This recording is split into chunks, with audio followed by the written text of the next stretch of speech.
ought to maybe sit down and study, have a partner, even as we go out and study. We always want to go out by twos, whether that's a husband and wife working together, two ladies teaching some other sisters, or two men. But it will always go by twos. And also preparing these lessons, how do you prepare the material here? You can't assume I've read that one time and I understand it all, right? It's amazing how much, every time you read the Bible, you see things that you didn't see before, right? I mean, that's just a given. You can watch these lessons, you think, I've seen that one time, but every time you see it, if you're listening, you're going to be understanding something you didn't understand before, seeing something you didn't see before. We're all dealing with different issues, so I think something's going to come out at you. And the people you're studying with, what we're seeing and the things that concern us might not necessarily be the things where they are, the things we need to be talking to them about. And when we're in that study, it's not about me, it's about them, right? And I need to be listening to other people and understand where they're coming from and not just assume I know where they're coming from. So as you go through the lessons and the questions, these are designed for program reading. What did the book tell you to do to utilize this program to learn it? That's not exactly what they call it. What do they call it in the book? You read your book. Read your book from cover to cover, right? And you notice it's designed for even to be used in Bible correspondence course. You cut out a piece of paper, an inch wide, 6 inches long, so you cover the answer to the question, and you can read down through there and cover the answer, read the question, and then double check yourself after you've read the question to see. That way you've got the program learning. It's another thing. But then at the end of each lesson or the beginning, as we get there ready for about the third lesson, we want to ask the people, did you answer the question? I'm not going to leave the books if they don't want to study it and answer the questions. But if they do, it's a good investment. So if they've read these questions, which questions stood out to you? I'm sure everybody here went through and answered all 100 questions, right? This week. I'll ask for a show of hands, I should, I guess. God's Word, the only source book which compares man for both time and eternity. Is that true or false? Everybody's clear now. God approves of image worship in His church today. False. That should really stand out with Notre Dame, the fire, right? Yeah. I mean, what's that all about? I mean, it was built, Yeah. somebody sacrificed to what? For what purpose?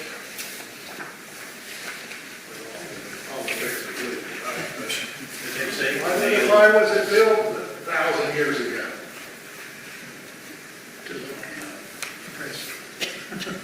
Say, why was it built 1,000 years ago? Yes. Why was it built 1,000 years ago? They're running that time. It took months and years to build this. They didn't just build it in a day. Why? Majestic. Showing.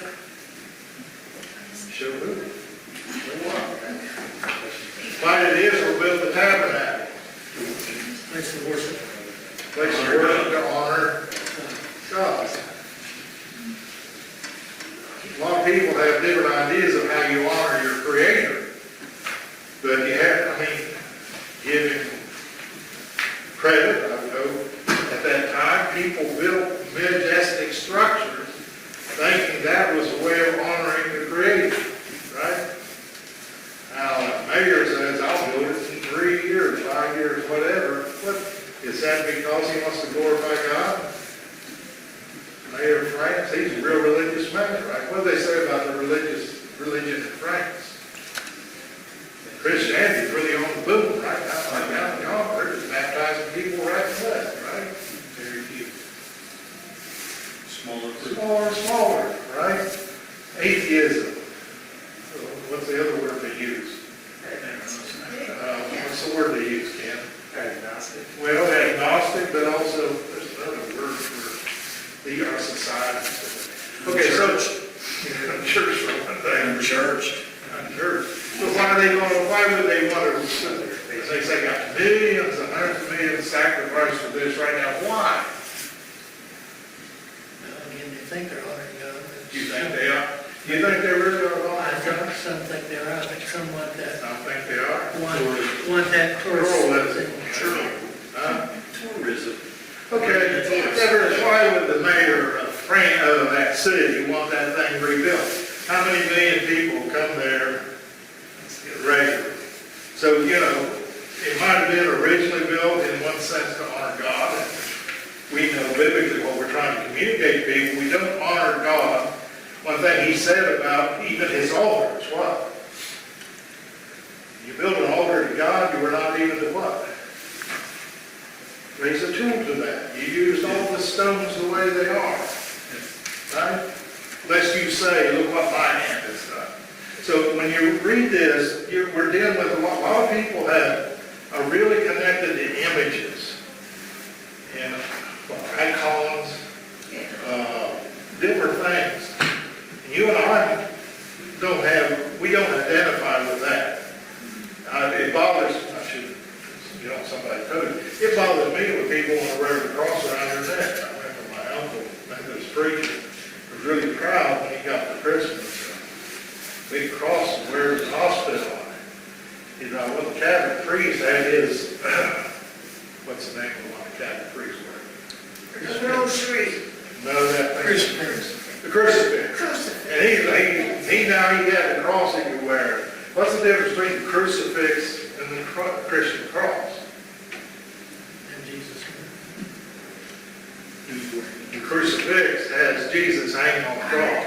Yeah. And he's proud. We took Jesus down from the cross. He was in the tomb. I said, up here. I thought he was resurrected in God's right hand. He's not in that tomb. But anyway, people, why do we get down into relics? And this lesson touches on that, right? And we need to think about it. It's an issue today that we don't even in the church talk about as much as we should.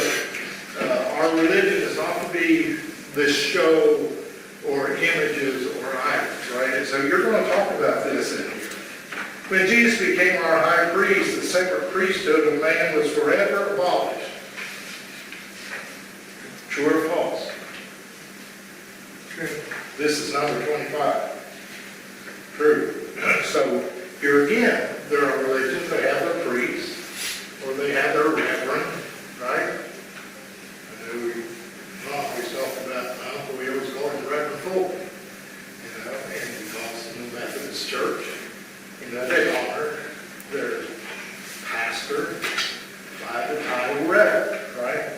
But and then it's as if they're not a position above the common Christian, right? But we're all priests before God. So you see a lot of things you're touching on here in the lesson to see if they've understood.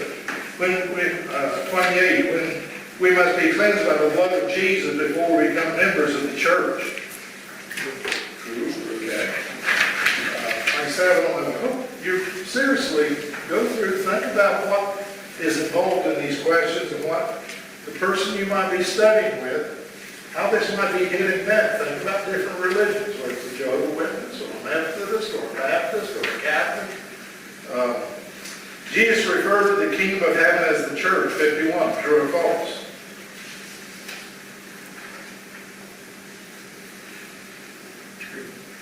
True. So, I mean, here again, you're getting on some people don't know that some people are still praying, thy kingdom come. Right? Is the kingdom to come? Yes, it's here. We're in the kingdom. We've been translated in the kingdom, the Son of His love. So, some of these questions are trying to see where they are on this, so they understand. Christ existed in heaven from eternity. 53. True. Yeah. Is that right? Yeah. True. Okay. Number 6 in the multiple choice, making and bowing before images is strictly forbidden by which commandment? 2nd, 3rd, or 5th? Second commandment. That's not making me any great image. So here again, a lot of religious groups are very heavy relying upon images as if there's power and something majestic about them. Jesus, after Jesus, verse 17, Mary remained a virgin, had other children, remarried, remained unmarried. And Another sure. Other children. Here again, Catholics all have vehemently denied it. Right? They think she was always a virgin. She never, Jesus never had any brothers. And so you get, there's a lot of scriptures you deal with, and you're trying to see where they are and how they understand. So that the apostles would make no errors in writing or preaching the doctrine of Christ. They were guided by the Holy Spirit. Okay. The Lord's Supper should be eaten by Christians every First day of the week. When Jesus was born, his mother Mary was still a virgin. The Holy Spirit guided the preaching and writing of the apostles so they would make no mistakes. Okay. God gave a full and a complete revelation of his will in the pages of the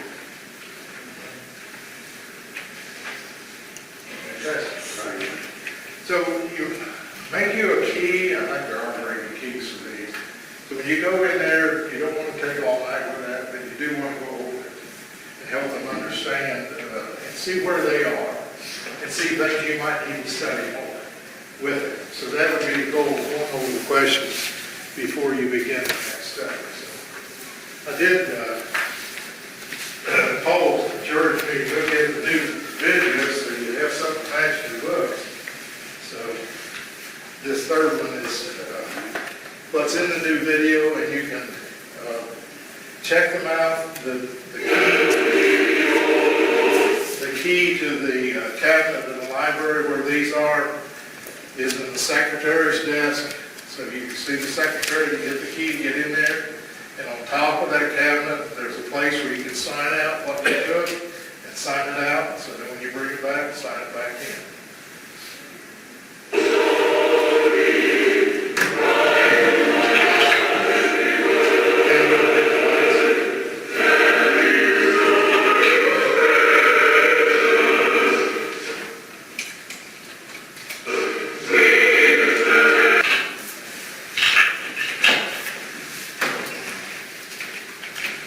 Anybody have any thoughts or comments or questions? What are some of the things we're going to try to emphasize in this lesson? There's one question. Okay. When we come up with the names of the church, the kingdom, body. So, one other that I wondered why it's not on the list is the bride. Church of Bride of Christ.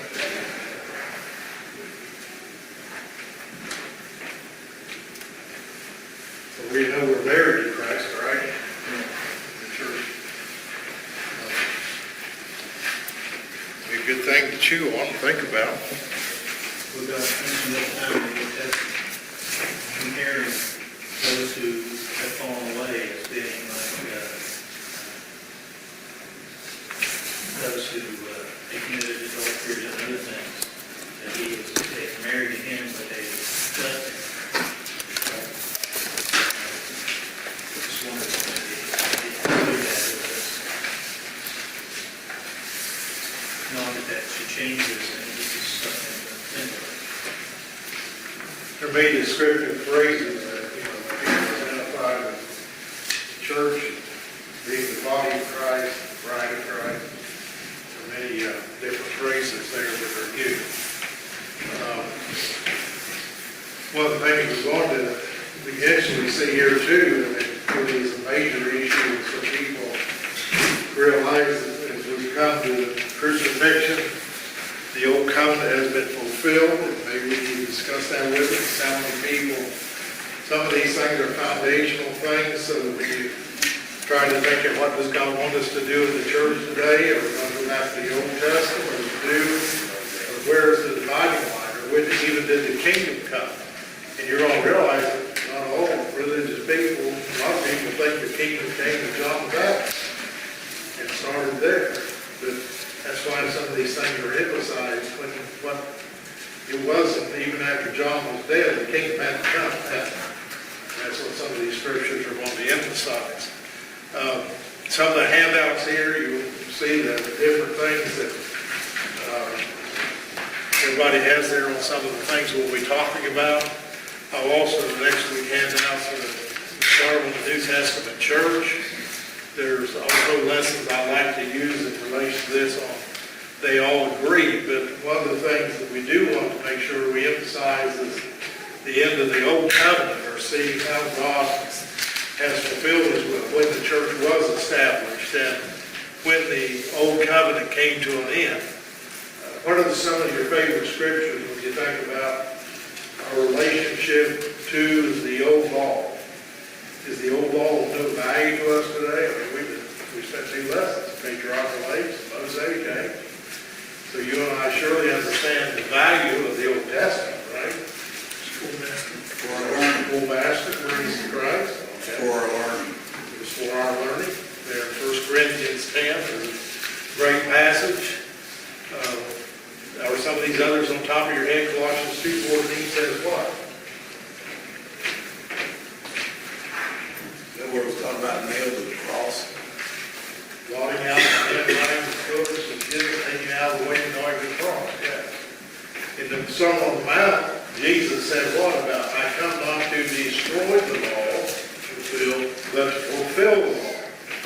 An interesting book I read lately when I was with my son, and he was having some procedures out in the Carolinas, and had a book from a Jewish Christian. And this was a Jew who wrote about so many things that he saw, and I don't have time to go into that, but it's interesting his perspective as a Jew, and considering himself as a Christian, and saying those aren't contradictory. Why would he say that? Were there any Jewish Christians in the first century? Sure. Right there on Pentecost, they were Jews. For years, it was Jews who obeyed the gospel. And now, it was interesting to read his conceptions of whether it's Isaiah 53, or, he didn't, as far as I'm concerned, didn't have a full understanding of all of these things, but also he had a very interesting perspective from a Jewish standpoint of things like the prophecy of Isaiah, to believe that Jesus is the Christ, the Son of God. So the man, definitely has faith that Jesus is the Son of God. And his perspective on some of these passages, and a lot of people are saying, what do you mean I didn't come to destroy what I can't fulfill? And that's why the issue was one of the first issues of the church, right? Let's bind upon these Christians. They've got to keep the law of Moses. They got to be, the Gentiles have to be circumcised, keep the law of Moses, or they can't be saved. So whether you're reading the passages of Galatians, and a lot is there. When you look about the allegory of Hagar and Sarah, sometimes I know in the open Bible study there's a lot of emphasis and time spent with that passage, Hagar and Sarah, and take the one out of the way and establish the other. And of course, the book of Hebrews is totally about, here's what was in the old covenant, here's the reality of the new covenant. So anyway, we got a lot of things we can talk about. Read your materials, go over some of these thoughts. Think about it as somebody you're going to be studying with, and how you might interact. Sure. God, Father, we so thankful for the day that you've given us and our lives, and we can try our best to serve you. Father, we're thankful for David, his presentation of this class. Help us to use and to study the things that we can put them to use in our lives and ultimately more so to you. Father, be with us through this night, through each day. Help us do the best in our service. We're so thankful for your Son who's willing to give himself for